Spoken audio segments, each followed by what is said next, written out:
Itulah dua titik pangkalnya. Jadi ada PKB versi Muktamar Parung, PKB versi Muktamar Ancol. Nah, yang diterima oleh Menkumham itu adalah yang berdasarkan di Ancol. Karena undang-undang partai politik mengatakan bahwa yang dianggap ketua umum partai politik itu adalah ketua tanfid. Bukan ketua Dewan Syuro. Itu yang barangkali agak sedikit mencengangkan semua pihak. Betul. Iya. Nah, kalau begitu, di mana nih Caimin mengkhianati Gus Durnya? Caimin justru menyelamatkan, Pak.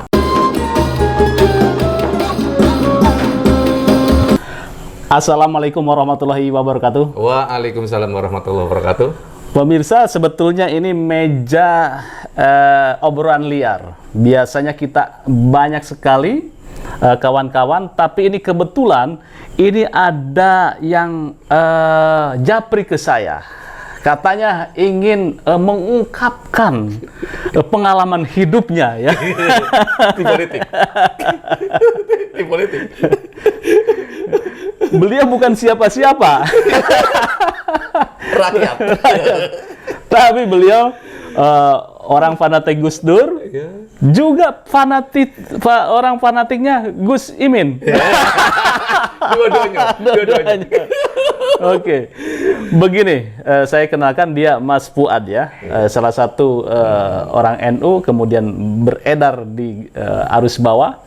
Tetapi yang menarik, ketika saya tadi berbincang, ketika ada Muktamar Parung dan Muktamar Ancol, nah, Anda katanya berperan di sana. Nah, peran Anda itu seperti apa? Membawa tas atau apa? Atau menjadi tukang parkir? Yang jelas Romli. Oh, Romli.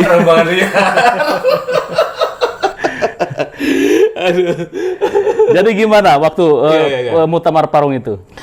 Ya, jadi mungkin sebelum kita cerita Muktamar Parung, mungkin kita lihat sedikit tentang sketsa ya tentang politik saat itu gitu kan. Bahwa ya dinamika parpol apapun gitu kan, itu pasti akan ada dipengaruhi oleh internal maupun eksternal. Iya. Kan ya. Nah, biasanya itu ketika dinamika internal ini merasa tidak mampu, ini kadang-kadang suka ngirit-ngirit dari eksternal. Eksternal, iya. Baik untuk menyiapkan ini, menyiapkan itu, bla bla dan sebagainya gitu. Nah, sama juga waktu itu di PKB. Ya, ketika mohon maaf lah, ketika saat itu kan beliau yang kita muliakan almarhum Gus Dur ya, kan sudah sepuh lah ya. Kesehatan sudah agak sedikit kurang baik ya, makin menurun. Nah, tentunya ada satu problem kepemimpinan di dalam Partai Kebangkitan Bangsa. Nah, inilah yang kemudian menjadi suatu epicentrum ya. Bahasanya serius ini. Dinamika yang luar biasa di situ, sentral di situ. Artinya apa? Artinya bahwa di sana siapapun di sana pasti akan menyaksikan betapa kuatnya dinamika itu yang berjalan. Tadi ada internal, ada eksternal. Pokoknya kayak ini ya, kayak zaman Soekarno di akhir-akhir ya. Akhir-akhir ya. Seperti itu ya. Betul. Artinya ada baut, ada skrup. Itu manapun aja, itu tuh luar biasa itu. Nah, artinya apa? Artinya bahwa yang kemudian akan menghasilkan suatu produk-produk yang kemudian mohon maaf lah, satu sisi ini juga mengasah atau membangun kedewasaan kader-kader, para kader atau organisasi itu sendiri, tapi satu sisi juga menyisakan kepiluan-kepiluan yang sampai hari ini. Sampai hari ini bahwa Caimin sebagai pengkhianat Gus Dur, mencuri PKB dari Gus Dur, melawan Gus Dur dan sebagainya. Nah, ini barangkali Pak Yusuf yang harus kita urai. Mungkin bukan diurai lah ya. Ya kayak saya kan rakyat bawah. Grassroots lah, yang tadi bukan siapa-siapa lah. Tapi saat itu saya menyaksikan ceritanya ada di Parung, ceritanya juga ada di Ancol. Nah, sebagai apa waktu itu? sebagai rakyat, Ah. sebagai kader. Sebagai kader, Iya, sebagai kader. pasang-pasang bendera begitu. Nah, pada saat itu karena kebetulan waktu itu saya di posisi wakil ketua DPC Oh. sebagai ya apa sih panitia lokal lah. Oke, DPC-nya PKB Gus Dur waktu itu. Ya kemarin nggak ada PKB Gus Dur, nggak ada PKB Muhaimin. Oh, PKB lah gitu PKB. waktu itu. Pokoknya pada saat itu ada muktamar, ya sudah kita sebagai organik ya dari sebuah partai politik ya perintah jalankan. Oke. Itu seperti itu. Nah, kita pasang bendera tuh dari Lenteng Agung sampai ke Bogor. Iya. Berarti Tiga hari, tiga malam. ikut muktamar di Parung? Ya, sebagai pesertanya tidak. Tidak, Ya, oke. tidak. Karena saya sebagai wakil ketua. Wakil ketua. Iya, Cuman bukan- seksi repot lah ya. Seksi repot, hore-hore, dan tepuk tangan. Oke, kemudian juga ada muktamar yang di Ancol ya. ada yang di Anda juga Ancol. ikut? Saya ada juga menghadiri di sana. Oke. Karena memang bagaimanapun semuanya adalah milik kita. Parung, Ancol, Ancol. adalah milik kita. Oke, ya. Dua-duanya gajah. Heeh. Ya kita yang korban. Yang dibawa Jadi keberpihakan Anda ini kemana waktu itu? ke PKB. Oh, ke PKB. Iya, Maksudnya? ya PKB. Oke, bukan ke Gus Dur, bukan ke Caimin. Ke PKB. Oh, ke PKB. Oke.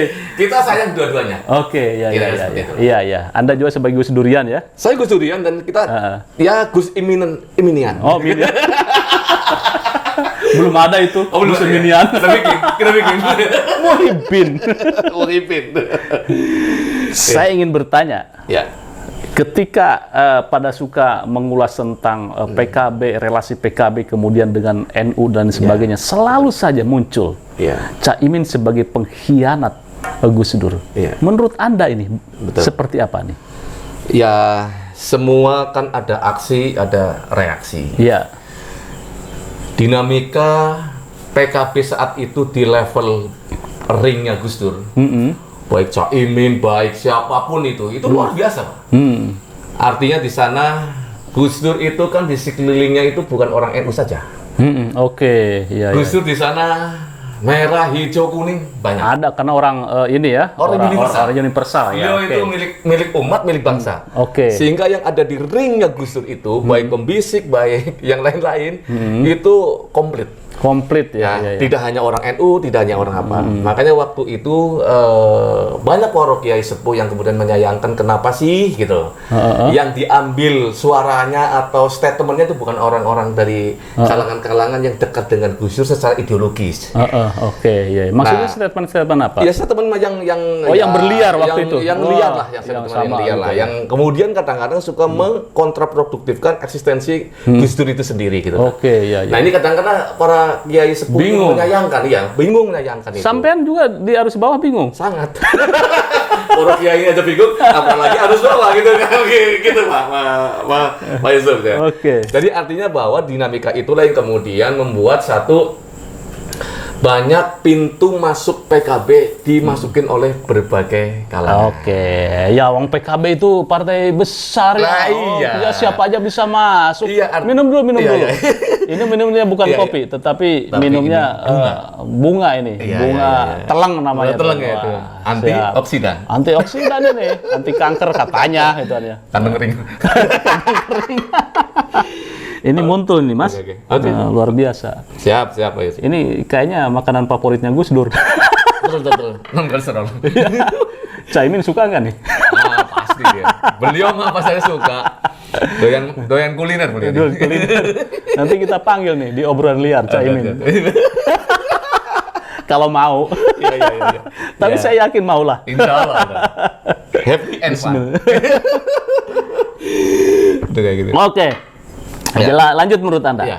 Nah, disitulah kemudian titik kritisnya sebuah partai politik yang kemudian, mohon maaf waktu itu kesepuhannya Gus Dur ya, keberlanjutannya usianya beliau yang sudah ya sehatannya sudah ini dan sebagainya, semua tuh pada khawatir bagaimana caranya menata partai politik ini. Oke. Disitulah kemudian saya katakan tadi banyak orang yang tadi baru PKB yang pernah dikatakan oleh Gus Muhaimin waktu itu bahwa banyak orang-orang partai politik yang baru PKB kemudian menjadi satu akselerator yang negatif. Oke, gitu. Bukan akselerator yang positif, tapi terhadap negatif. partai gitu. Terhadap partai. Oke, ya. Artinya gini, sekencang-kencangnya kita antar satu ideologis yang punya kesamaan pandang dan kesamaan prinsip, itu ketika bergesekan, itu tidak ada jadi masalah, Pak. Iya, ya. Mudah memaafkan, mudah memahami, dan mudah salaman. Ada kulturnya ya? Ada kulturnya. Oke. Tapi ketika yang kemudian yang masuk itu adalah destroyer, yang memang menginginkan adanya satu kehancuran PKB. Bukan kehancuran, Iya. reformasi lah. Reformasi. Sampai jangan terlalu jelimet-jelimet begitu. Sebenarnya vulgar. Vulgar. Pokoknya ada sesuatu hal di situ. Kemudian waktu itu Caimin sebagai apa? Ketum. Sebagai ketum. Ketua umum. Terus kemudian Gus Dur sebagai? Ketua Dewan Syuro. Nah, Ketua Syuro dan Ketua Tanfid. Nah, kemudian konflik itu terjadi karena apa? Gus Dur memecat Caimin atau seperti apa? Jadi ketika dinamika kompetisi antar elit, antar ring gitu kan, antar anak-anak ideologi, bahkan mungkin anak biologis juga, Nah, muncullah berbagai manuver, dinamika dan sebagainya yang muncul akhirnya pemecatan Gus Muhaimin. Nah, Gus Muhaimin dipecat, Ya. kemudian melawan. Nah, waduh, ini Saya pikir ini yang menjadi masalah. Karena gini ya, mungkin kalau sosok Muhaiminnya saja mungkin beliau sami nawato lah. Oke. Tapi di situ kan deretan banyak orang yang kena imbas. Oke. Artinya bukan bukan Gus Muhaimin saja yang dipecat. Tapi ada si A, si B, si C dan sebagainya. Yang kemudian saya pikir Gus Muhaimin merasa tergugah juga. Oh iya lah. Saya mungkin nggak ada masalah. Tapi ketika mohon maaf tuh, yang lain-lainnya kayak gini kan merasa terenyuh juga. Tuh, mungkin saya gitu saya pendapat. Tapi saya pikir gini Pak Yusuf, itu bukan melawan. Jadi ketika Muhaimin melihat ya kan bahwa itu bukan tangannya Gus Dur. Jadi pemecatan itu bukan tangannya Gus Dur. Bukan Gus Dur. Bukan tangannya Gus Dur, maka mohon maaf Gus Muhaimin langsung punya sikap. Waktu itu bagaimana perlawanannya? Ya perlawanannya tetap lah. Enggak, maksudnya ke pengadilan. Ke pengadilan, ke pengadilan. Dan sebagainya. Karena artinya konstitusional gitu. Hasil pengadilan bagaimana? Memutuskan ya bahwa kembalikan ke Muktamar Semarang. Muktamar Semarang. Muktamar Semarang itu yang hasilkan Gus Dur jadi ketua Syuro. Dan Muhaimin sebagai ketua Tanfid. Kemudian adalah Muktamar di Parung, kemudian Muktamar di Ancol. Nah, itu kan sama-sama tuh. Sama-sama muktamar. Kemudian yang Parung menghasilkan ketua umumnya Ali Maskur Musa. Kemudian Gus Dur. Kemudian Ancol ketua Tanfidnya itu adalah Gus Muhaimin. Ketua Syuronya Kiai Aziz Mansur Al-Marhum. Itu pun setelah Kiai Aziz silaturahim ke Gus Dur. Sebelumnya silaturahim ke Gus Dur. Mau ngapain itu? Ya minta kesediaan kembali untuk menduduki sebagai ketua Dewan Syuro. Tetapi Gus Dur ya akhirnya menyerahkan ke Kiai Aziz. Jadi disitulah dua titik pangkalnya. Jadi ada PKB versi Muktamar Parung, PKB versi Muktamar Ancol. Nah, yang diterima oleh Menkumham itu adalah yang berdasarkan di Ancol. Karena undang-undang partai politik mengatakan bahwa yang dianggap ketua umum partai politik itu adalah ketua Tanfid. Bukan ketua Dewan Syuro. Itu yang barangkali agak sedikit mencengangkan semua pihak. Betul. Iya. Nah, kalau begitu, di mana nih Caimin mengkhianati Gus Durnya? Ya tidak ada pengkhianatan. Caimin justru menyelamatkan, Pak. Kenapa? Andai kata saat itu, mohon maaf gitu, pemerintahan nakal, mungkin dua-duanya nggak ada yang dikabulkan. Dihancurkan aja semuanya. Sehingga apa? Sehingga PKB hilang dari muka bumi atau perpetuasi. Tidak satupun yang menang.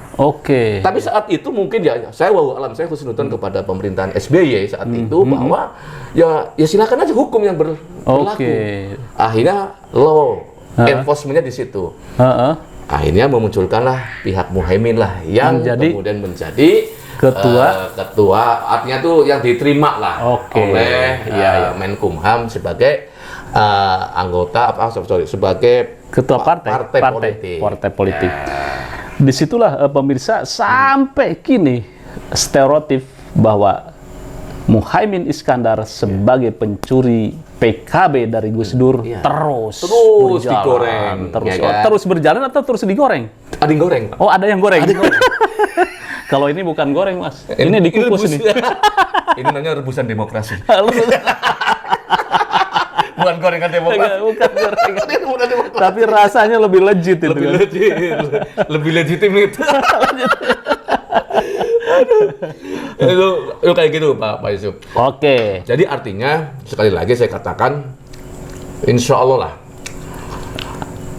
Gus Muhaimin tidak mengkhianati partai, tidak mengkhianati Gus Dur. Oke. Yang ada? Menyelamatkan. Oh, menyelamatkan. Menyelamatkan atau meneruskan? Menyelamatkan sekaligus meneruskan. Oke.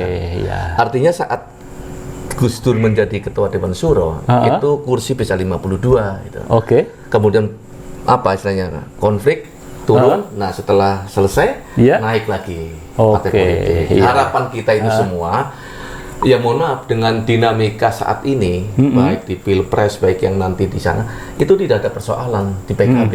Hari ini insya Allah PKB masif sekali. Seluruh organ-organ di tingkat apapun itu selalu dibunyikan, selalu didorong terus itu. Sangat berbeda sekali.